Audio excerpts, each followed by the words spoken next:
Welcome to GK facts. स्वागत है आप सभी का आपके अपने चैनल जीके फैक्ट्स में। आज है 7 जनवरी 2021 और जानेंगे आज के इम्पोर्टेंट करंट अफेयर्स को। हर क्वेश्चन के इम्पोर्टेंट पॉइंट्स को भी हम इस वीडियो में डिस्कस करेंगे। इस वीडियो की जो पीडीएफ है वो मैंने डिस्क्रिप्शन में दे दी है, आप वहाँ जाके पीडीएफ को डाउनलोड कर सकते हैं। देखते हैं आज का सबसे पहला क्वेश्चन। आज का पहला क्वेश्चन है कि निम्न में से किसने शिलोंग में असम राइफल पब्लिक स्कूल का खेलो इंडिया स्पोर्ट्स स्कूल के रूप में शुभारंभ किया गया है। तो अभी जो इसका शुभारंभ किया गया है ये किया गया है किरण रिजिजू के द्वारा। केंद्रीय खेल मंत्री हैं किरण रिजिजू जी, इनके द्वारा अभी। तो ऑप्शन जो बी है वो बिल्कुल राइट आंसर है। इनके द्वारा जो है शिलोंग में असम राइफल पब्लिक स्कूल खेलो इंडिया स्पोर्ट्स स्कूल के रूप में इन्होंने अभी शुभारंभ किया है। तो राइट ऑप्शन आप बी याद रखिएगा। अच्छा, कुछ इंपॉर्टेंट पॉइंट्सों को जानते हैं।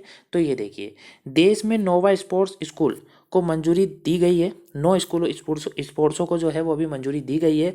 इसमें से 5 का प्रबंधन रक्षा एवं अर्धसैनिक बलों द्वारा किया जाता है। ठीक है, ये जो असम राइफल है ये पब्लिक स्कूल जो है ये पूर्वोत्तर क्षेत्रों में खेलो इंडिया योजना के तहत घोषित होने वाला पहला स्टेट स्कूल है। तो ये आप इसके बारे में याद रखिएगा। नेक्स्ट क्वेश्चन है, हाल ही में किस राज्य में 600 मेगावाट कितना 600 मेगावाट वाले विश्व के सबसे बड़ा तैरते हुए सौर ऊर्जा परियोजनाओं से वर्ष 2022-23 से ऊर्जा मिलने लगेगी। तो अभी जो है 600 मेगावाट वाले जो विश्व का सबसे बड़ा तैरता हुआ सौर ऊर्जा परियोजना है ये कहाँ है? ये मध्य प्रदेश में है। ठीक है, तो राइट ऑप्शन जो है वो है आपका ऑप्शन ए मध्य प्रदेश। मध्य प्रदेश में जो ये 600 मेगावाट वाला जो विश्व का सबसे बड़ा तैरता हुआ सौर ऊर्जा परियोजना है इसके द्वारा होगा क्या, 2022 से लेकर 23 तक के बीच में सौर ऊर्जा मिलने लगेगी या मिलने स्टार्ट हो जाएगी। ठीक है, तो राइट ऑप्शन है आपका ए मध्य प्रदेश। अच्छा, बात मध्य प्रदेश की है तो मध्य प्रदेश के करंट से अगर बात करें तो सबसे पहले मध्य प्रदेश के बारे में देखिए, tiger reserve hot air balloon safari राज्य में शुरू हुआ, वो कहाँ है? वो मध्य प्रदेश में हुआ था। धार्मिक स्वतंत्रता विधायिका 2020 को मंजूरी दी थी अभी मध्य प्रदेश ने। सबसे पहले उत्तर प्रदेश ने दी थी, उसके बाद मध्य प्रदेश ने दी। पोषित परिवार सुपोषित प्रदेश अभियान की शुरुआत की मध्य प्रदेश ने। ग्रामीण सड़क विक्रेता योजना शुरू करी मध्य प्रदेश द्वारा, और मध्य प्रदेश में मुख्य ग्रामीण सड़क योजना शुरू की गई थी। तो इतना आप करण से मध्य प्रदेश के बारे में याद रखिएगा। बात मध्य प्रदेश की तो ये है मैप में मध्य प्रदेश की राजधानी क्या है? भोपाल। मध्य प्रदेश के राज्यपाल कौन है? आनंदीबेन पटेल। कौन है? आनंदीबेन पटेल। यहाँ के मुख्यमंत्री कौन है? शिवराज सिंह चौहान है। राज्यसभा की 11 सीटें, लोकसभा में 29 सीटें होती हैं यहाँ पर, और वहीं विधानसभा में यहाँ 230 सीटें हैं। तो ये भी आप याद रखिए। नेक्स्ट क्वेश्चन है, किस राज्य सरकार ने एवियन इन्फ्लुएंजा वायरस के बढ़ते प्रकोप को देखते हुए आपात घोषित कर दिया है? तो अभी एवियन इन्फ्लुएंजा के बढ़ते वायरस को देखते हुए, ठीक है, बढ़ते वायरस को देखते हुए अभी जो आपात घोषित किया ये किसने किया गया? ये केरल के द्वारा किया गया। तो राइट ऑप्शन जो है वो आपका ऑप्शन डी है, केरल। ये बिल्कुल राइट आंसर बन जाएगा। केरल ने अभी एवियन इन्फ्लुएंजा के कारण इसका वायरस जो है काफ़ी बढ़ता जा रहा है। आपको पता ही होगा भारत में ये काफ़ी बढ़ता जा रहा है, तो इसी के कारण जो है अभी इसने आपात घोषित कर दिया है। अच्छा, अभी मध्य प्रदेश ने भी अलर्ट जारी कर दिया था बर्ड फ्लू को लेते हुए, है ना, तो ये भी आप याद रखिएगा। अच्छा, बात अब केरल की है, तो ये है केरल के बारे में। देखिए, भारत का पहला जेंडर डेटा हब की स्थापना के लिए समझौता किया किसने? केरल ने। रेशमा मरियम रॉय देश की सबसे युवा पंचायती अध्यक्ष बनी, ये कहाँ की थी? केरल की, और ये मात्र 21 साल की एज में बन गई थी। किसान के लिए कल्याण बोर्ड गठित किया केरल ने। पूरी तरह से डिजिटल हाईटेक क्लासरूम वाला देश का पहला राज्य बना केरल। और मछुआरों को जीवन में सुधार के लिए परिवर्तन योजना शुरू किसने करी? ये भी केरल के द्वारा की गई है। तो इतना आप करंट से केरल के बारे में याद रखिए। अच्छा, बात केरल की है तो ये है मैप में केरल। केरल की राजधानी क्या है? त्रिवंद्रमपुरम। केरल के मुख्यमंत्री कौन है? मोहम्मद आरिफ खान। कौन है भाई? मोहम्मद आरिफ खान। मुख्यमंत्री कौन है? पिनरई विजयन। यहाँ की राज्यसभा की 9 सीटें हैं, लोकसभा में 20 सीटें होती हैं, वहीं विधानसभा में 141 सीटें हैं। नेक्स्ट क्वेश्चन देखिए। नेक्स्ट क्वेश्चन है, द क्लिनिकल ऑफ फिलोथ्रोफी। ठीक है, क्या है ये? द क्लिनिकल ऑफ फिलोथ्रोफी की रिपोर्ट के अनुसार 2022 में दुनिया में सबसे ज़्यादा दान किस व्यक्ति ने दिया है? तो अभी इस रिपोर्ट के हिसाब से 2020 में सबसे ज़्यादा दान देने वाले व्यक्ति बने हैं जेफ बेजोस। तो राइट ऑप्शन है आपका ऑप्शन सी, जेफ बेजोस। इनके द्वारा 2020 में सबसे ज़्यादा दान दिया गया। अच्छा, जेफ बेजोस ये कौन है? ये अमेजोन के मालिक हैं जेफ बेजोस। ठीक है, और विश्व के नंबर 1 सबसे अमीर धनी व्यक्तियों में ये शामिल है। सबसे धनी व्यक्ति हैं विश्व के ये। और अगर बात करें सेकंड नंबर की, तो सेकंड नंबर पे हैं इलॉन मस्क, ये सेकंड नंबर पे हैं जो कि सबसे धनी व्यक्ति हैं। और वहीं जो बिल गेट्स हैं ये आपके तीसरे नंबर पे हैं। तो ये भी आप इनके बारे में याद रखिए। तो राइट ऑप्शन सी है, जेफ बेजोस। नेक्स्ट क्वेश्चन है, हाल ही में ब्रिटेन के एलेक्जेंडर एलेक्जेंडर एलिस को किस देश का उच्चायुक्त नियुक्त किया गया है? तो अभी एलेक्जेंडर एलिस को उच्चायुक्त बनाया गया है। ये कहाँ का बनाया गया है? इन्हें अभी अपने देश भारत का बनाया गया है। तो राइट ऑप्शन आपका ऑप्शन बी है, भारत। अच्छा, भारत का बनाया गया है। देखिए काफ़ी बार कन्फ्यूजन होती है कि उच्चायुक्त और राजदूत क्या होते हैं। ठीक है, काफ़ी बार कन्फ्यूजन हो जाती है कि उच्चायुक्त किस देश में नियुक्त करे जाते हैं और राजदूत किस देश में नियुक्त करे जाते हैं। देखिए उच्चायुक्त उस देश में नियुक्त करे जाते हैं जो देश कभी भी ये उस देश में होते हैं जहाँ जो होते हैं ना, राष्ट्रमंडल देश होते हैं, उनमें उच्चायुक्त को नियुक्त करा जाता है। और राजदूत कहाँ नियुक्त करे जाते हैं? राजदूत उस देश में नियुक्त करे जाते हैं जो गैर राष्ट्रमंडल देश होते हैं, यानी कि नॉन कॉमनवेल्थ कंट्रीज होती हैं। ठीक है, जो उच्चायुक्त होते हैं ये 53 देशों में, यानी कि जो 53 देश हैं उनमें इनको नियुक्त करा जाता है। ठीक, अब जैसे जैसे ये जो 53 देश वो देश होते हैं जिन पे कभी ना कभी ब्रिटेन का जो होता है शासन रहा होगा, कभी ना कभी ब्रिटेन का शासन जरूर रहा होगा। और जो राजदूत नियुक्त होते हैं वो उन देशों में नियुक्त करे जाते हैं जिन पर ब्रिटेन का कभी शासन नहीं रहा था। जैसे कि अगर एग्जाम्पल के तौर पे बात करें, जैसे उच्चायुक्त, तो अभी भारत में क्या है, एलेक्जेंडर एलिस को उच्चायुक्त नियुक्त करा गया है। तो भारत, आपको पता है भारत ब्रिटेन के अधीन था। ठीक है, अगर बात करें चाइना की, तो चाइना में राजदूत नियुक्त करा जाएगा क्योंकि चाइना कभी भी क्या था, गुलाम नहीं था किसका, ब्रिटेन का।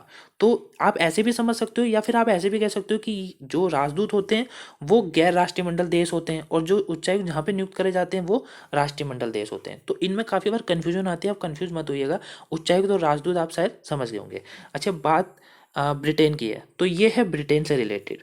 ये देखिए, दुनिया का सबसे आकर्षक शहरों की सूची में पहले स्थान पर है लंदन। फाइजर वैक्सीन को मंजूरी देने वाला पहला देश बना ब्रिटेन। यहाँ की पुलिस ने 15वीं शताब्दी की मूर्तियां भारत को लौटाई हैं। भारतीय मूल की यूके पुलिस की महिला अधिकारी मंजीत अटवाला को शाही सम्मान से अभी नवाजा गया था। और ऑक्सफोर्ड की कोरोना वैक्सीन को मंजूरी देने वाला पहला देश बना था ब्रिटेन। ब्रिटेन की बात करें, राजधानी लंदन, बोरिस जॉनसन यहाँ प्रधानमंत्री हैं। पाउंड जो स्टीलिंग है वो यहाँ की मुद्रा है और संसद का नाम यहाँ पे पार्लियामेंट है। नेक्स्ट क्वेश्चन है, आरबीआई ने बजाज फाइनेंस लिमिटेड, किसने? आरबीआई ने बजाज फाइनेंस लिमिटेड पर कितने करोड़ रुपए तक का जुर्माना लगाया है? तो अभी आरबीआई ने जो बजाज फाइनेंस लिमिटेड पर है इस पर 2.5 करोड़ का जुर्माना लगाया है। तो ऑप्शन ए आपका बिल्कुल राइट आंसर है। 2.5 करोड़ रुपए का जुर्माना लगाया गया आरबीआई के द्वारा बजाज फाइनेंस लिमिटेड को। बात आरबीआई की है तो आरबीआई की फुल फॉर्म यानी कि रिजर्व बैंक ऑफ इंडिया, स्थापना 1 अप्रैल 1935 को हुई थी। मुख्यालय इसका मुंबई महाराष्ट्र में है और इसके अभी गवर्नर कौन है? शक्तिकांत दास। याद रखिएगा, गवर्नर है शक्तिकांत दास। नेक्स्ट क्वेश्चन है, निम्न में से किसने युवाओं को आत्मनिर्भर बनाने के लिए लॉन्च पैड योजना शुरू करी है? तो अभी युवाओं को आत्मनिर्भर बनाने के लिए लॉन्च पैड योजना शुरू करी गई है, ये की गई है मध्य प्रदेश सरकार के द्वारा। तो राइट ऑप्शन जो है वो आपका ऑप्शन बी है, मध्य प्रदेश। अच्छा, बात मध्य प्रदेश, कुछ इसके इंपॉर्टेंट पॉइंट्सों को देखिए लॉन्च पैड की स्थापना के लिए महिला और बाल विकास विभाग द्वारा 6 लाख रुपए की राशि प्रदान की जाएगी। ठीक है, और ये लॉन्च जो है, ये लॉन्च पैड गैर सरकारी संगठन के मध्य से संचालित किया जाएगा। तो ये भी आप इसके बारे में याद रखिएगा। राइट ऑप्शन बी है, याद रहे। नेक्स्ट क्वेश्चन है, पूर्व भारतीय खिलाड़ी हैं परवीन आमेरे को अगले 2 सीजनों के लिए किस आईपीएल टीम का सहायक कोच नियुक्त किया गया है? तो अभी परवीन, इनको जो 2 साल सीजन आईपीएल के लिए नियुक्त करा गया है, ये टीम है दिल्ली कैपिटल्स, यानी कि राइट ऑप्शन है आपका ऑप्शन डी, दिल्ली कैपिटल। इन्हें अभी दिल्ली कैपिटल्स का जो है 2 सीजन के लिए आईपीएल टीम का सहायक कोच के रूप में इन्हें नियुक्त करा गया। तो ऑप्शन डी, दिल्ली कैपिटल्स, याद रखिएगा। कुछ इंपॉर्टेंट पॉइंट्सों को देखिए, यह रिकी पोंटिंग जी हैं, उनके सहायक के तौर पर काम करेंगे और 2014 से लेकर 19 तक यह दिल्ली के टैलेंट स्काउट ऐड भी रहे थे। ठीक है, तो टैलेंट जो स्काउट है उसमें भी ये रह चुके हैं। नेक्स्ट क्वेश्चन है, हाल ही में instant personal loan service launch किसने किया है? तो अभी इंस्टेंट पर्सनल लोन जो ये देखिए, ठीक है, ये वाला देखिए, instant personal loan service launch किसने किया है? तो ये अभी लॉन्च किया गया है पेटीएम के द्वारा। तो इसका जो राइट आंसर है वो है ऑप्शन ए, पेटीएम।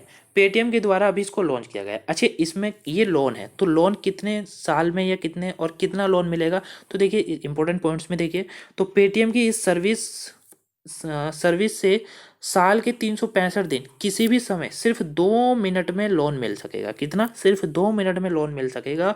और इस सर्विस से 2 लाख रुपए तक का आप इंस्टेंट लोन मिल सकता है। ठीक है, अगर बात पेटीएम की करें तो पेटीएम की स्थापना 2010 में हुई थी। संस्थापक हैं विजय शेखर शर्मा और प्रमुख व्यक्ति हैं यहाँ पर अमित सिन्हा। कौन है? अमित सिन्हा।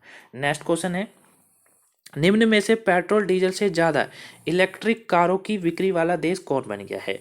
तो अभी पेट्रोल डीजल से ज़्यादा इलेक्ट्रिक कारों की बिक्री वाला देश बन गया है नॉर्वे। तो राइट ऑप्शन है आपका ऑप्शन डी, नॉर्वे। नॉर्वे जो है अभी वो इलेक्ट्रिक कारों की बिक्री वाला सबसे ज़्यादा बिक्री वाला पहला देश बन गया। बात नॉर्वे की है तो ये नॉर्वे के बारे में है। नॉर्वे की राजधानी है ओस्लो, प्रधानमंत्री एना सोलबर्ग और यहाँ की मुद्रा है नॉर्वेजिया क्रोन। ठीक है, नेक्स्ट क्वेश्चन है, हाल ही में रामलिंगेश्वर पार्क का उद्घाटन कहाँ किया गया है? तो अभी जो रामलिंगेश्वर पार्क का उद्घाटन है ये किया गया है ओडिशा में। यानी कि इसका जो राइट आंसर है वो है ऑप्शन सी, ओडिशा। उड़ीसा में इसको किया गया। अगर बात उड़ीसा के करंट से करें तो ये देखिए, उड़ीसा डीआरडीओ ने स्वदेशी रूप से विकसित पृथ्वी 2 मिसाइल का सफल परीक्षण कहाँ किया? वो ओडिशा में किया गया था। अंतर्राष्ट्रीय हॉकी महासंघ के 2023 पुरुष हॉकी विश्व कप की मेजबानी ओडिशा करेगा। राज्य के मुख्यमंत्री ने परिसम पोर्टल का शुभारंभ किया था। शहरी प्रशासन सूचकांक 2020 में ये राज्य शीर्ष पर रहा है। और नोवा अंतर्राष्ट्रीय रेत कला महोत्सव उड़ीसा में ही आयोजित हुआ है। बात उड़ीसा की है, राजधानी भुवनेश्वर है, राज्यपाल गणेशी लाल हैं, मुख्यमंत्री नवीन पटनायक है, राज्यसभा की 10 सीटें, लोकसभा की 21 सीटें, वहीं विधानसभा की 147 सीटें यहाँ पर हैं। तो इतना आप इसके बारे में याद रखिए। नेक्स्ट क्वेश्चन है, इंस्टाग्राम पर 25 करोड़ फॉलोअर्स पाने वाले पहले व्यक्ति कौन बन गए हैं? तो अभी इंस्टाग्राम पर 25 करोड़ फॉलोअर्स पाने वाले पहले व्यक्ति बन गए हैं क्रिस्टियानो रोनाल्डो। यानी कि आपका जो राइट ऑप्शन बनेगा वो है ऑप्शन ए, क्रिस्टियानो रोनाल्डो। ये इंस्टाग्राम पर 25 करोड़ फॉलोअर्स पाने वाले पहले व्यक्ति बन गए हैं। तो राइट ऑप्शन ए है, याद रखिएगा। अच्छा, ये है कहाँ के? तो ये पुर्तगाली फुटबॉलर खिलाड़ी हैं क्रिस्टियानो रोनाल्डो, और अभी सबसे ज़्यादा फॉलोअर्स वाले व्यक्ति बन गए हैं इंस्टाग्राम पर। देखते हैं कल के क्वेश्चन का आंसर। कल का क्वेश्चन था, किस राज्य में तमिलनाडु की भाषा और संस्कृति को बढ़ावा देने के लिए तमिल अकादमी की स्थापना करी गई है? तो तमिलनाडु की भाषा और संस्कृति को बढ़ावा देने के लिए जो तमिल अकादमी की स्थापना करी गई वो दिल्ली के द्वारा की गई थी। तो राइट ऑप्शन आपका सी था। देखते हैं आज का क्वेश्चन। आज का क्वेश्चन है कि निम्न में से कौन सा देश लकड़ी की सैटेलाइट बना रहा है? तो प्लीज़ इसका जो आंसर है वो आप कमेंट बॉक्स में कमेंट जरूर कीजिएगा। तो ये थी आज की इंपॉर्टेंट करंट अफेयर्स की क्लास। आपको क्लास कैसी लगी है कमेंट बॉक्स में कमेंट करके ज़रूर बताइएगा। अगर क्लास आपको अच्छी लगी हो तो वीडियो को लाइक कीजिएगा, चैनल को ज़्यादा से ज़्यादा सब्सक्राइब कीजिएगा, और उससे भी ज़्यादा आप इस वीडियो को ज़्यादा से ज़्यादा शेयर कीजिएगा। अगर वीडियो अच्छी लगी है तो लाइक ज़रूर कीजिएगा। Thank you for watching. मिलते हैं कल। Have a nice day.